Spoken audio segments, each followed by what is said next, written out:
Hello, guys. We have a special guest today. Everybody say read aloud, read aloud, say read aloud, read aloud, say R-E-A-D, aloud, R-E-A-D. Everybody say read aloud, say read aloud,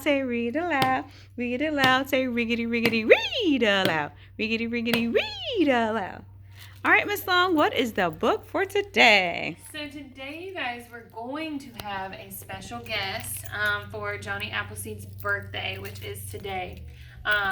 So we are going to read Johnny Appleseed as told by Stephen Kellogg. This is a tall tale, so it's a story that has been passed down over and over again. Stephen Kellogg is also the illustrator. All right. John Chapman, who later became known as Johnny Appleseed, was born on September 26, 1774. When the apples on the trees surrounded his home in Massachusetts, they were red as the autumn leaves.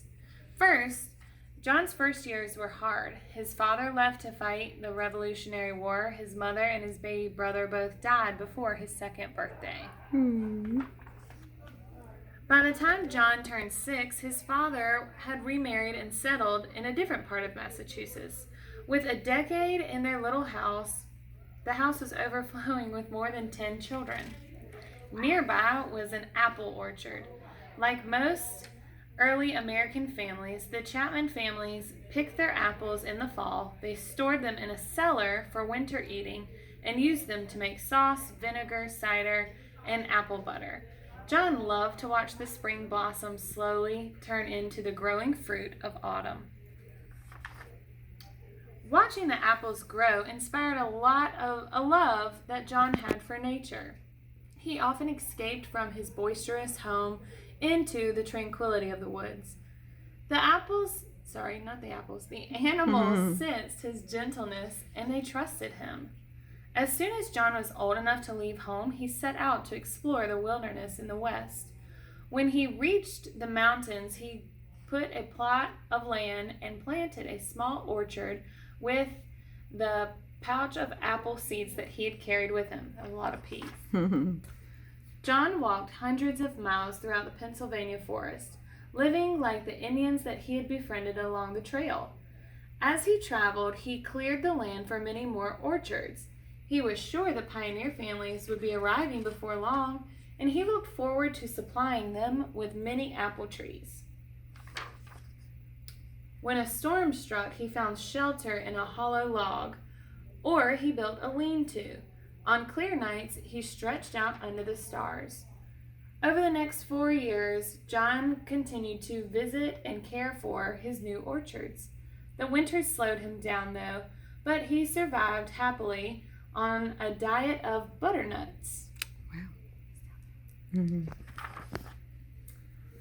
One spring, he met a band of men who boasted that they could lick their weight in wildcats. They were amazed to hear that John wouldn't hurt an animal, and he had no use for a gun. They challenged John to compete at wrestling, the favorite frontier sport.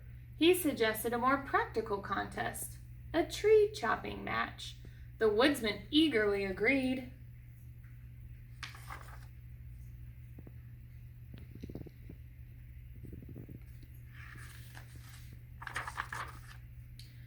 When the sawdust settled, there was no question who had come out on top. John was pleased that the land for his largest orchard had become cleared so quickly. He thanked the exhausted woodsmen for their help, and he began planting.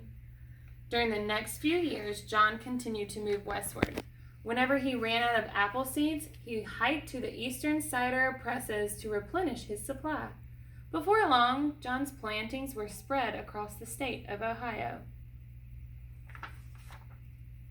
Meanwhile, pioneer families were arriving in search of homestead and farmland.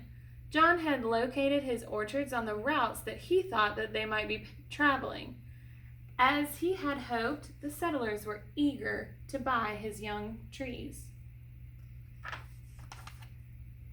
John went out of his way to lend a helping hand to his new neighbors. Often he would give the trees away. People affectionately called him Johnny Appleseed, and then he just began to use that name. He particularly enjoyed entertaining children with tales of his wilderness adventures and stories from the Bible. In 1812, the British incited the Indians to join them on another war against the Americans. The settlers feared that Ohio would be invaded from Lake Erie. It grieved John that his friends were fighting each other, but he saw the smoke of burning cabins and he ran through the night, shouting a warning to everyone. After the war, people urged Johnny to build a house and settle down. He replied that he lived like a king in his wilderness home, and he returned to the forest that he loved. During his long absence, folks enjoyed sharing their recollections of Johnny. They retold his stories, and sometimes they even exaggerated them just a little bit.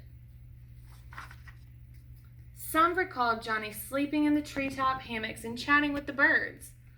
Others remembered that a rattlesnake had attacked his foot. Fortunately, Johnny's feet were as tough as an elephant's hide, so the fangs didn't even penetrate through. I don't know about that. It was said that Johnny had once tended a wound of a wolf and then kept him for a pet. An old hunter swore that he had seen Johnny frolicking with the bear family. The storytellers outdid each other with tall tales about his feat of survival in the untamed wilderness.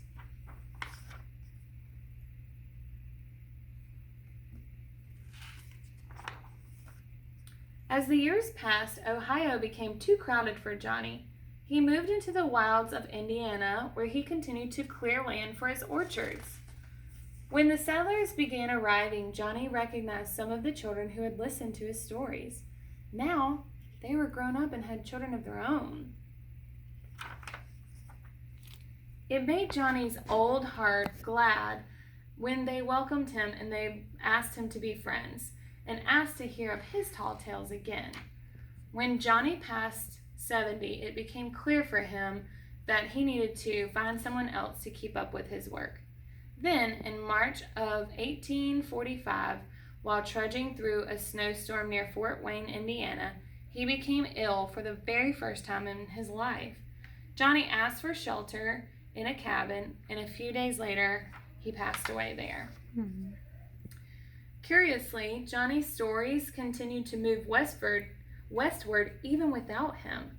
Folks maintained that they had seen him in Illinois, or that they had been greeted by him in Missouri, Arkansas, and even Texas.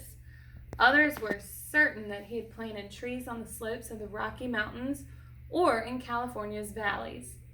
Even today, people still claim that they've seen Johnny Appleseed.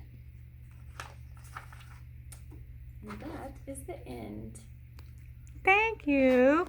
You're welcome. Sleep tight. Have a good night. Good night.